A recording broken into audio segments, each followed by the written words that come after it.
સાબરકાંઠા જિલ્લાની અંદર ઘણા સમયથી એક ગેંગ દ્વારા વારંવાર પશુ ચોરીના ગુનાઓને અંજામ આપવામાં આવતો હતો અને આ બાબતે સાબરકાંઠા જિલ્લાની એલસીબી, એસઓજી અને લોકલ પોલીસ સ્ટેશન દ્વારા તપાસ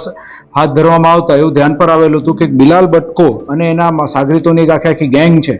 કે જે ફક્ત પશુ ચોરી જ નથી કરતી, ત્યારબાદ તેની ઘાતકીપણે હત્યા પણ કરે છે. અને અગાઉ ભૂતકાળમાં અમદાવાદના સરખેજ અને નારોલ પોલીસ સ્ટેશનની અંદર એ લોકો ગૌવંશની હત્યા સાથે પણ જોડાયેલા છે.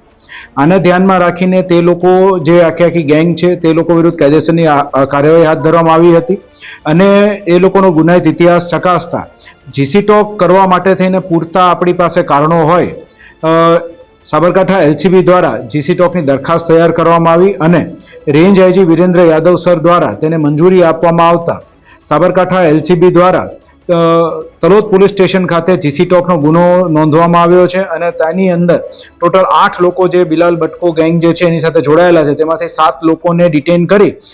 તે લોકો વિરુદ્ધ કાયદેસરની કાર્યવાહી હાથ ધરવામાં આવી છે. આ ગુનાની તપાસ જે છે એ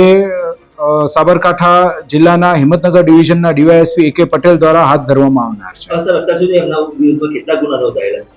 આ આખી ગેંગ છે તેના પર ટોટલ 14 ગુના નોંધાયેલા છે અને ઓછામાં ઓછા લોકોએ 100 થી વધારે પશુઓની ચોરી કરી હોય અને તે લોકોની હત્યા કરી હોય એવું અમારા ધ્યાન પર આવે છે.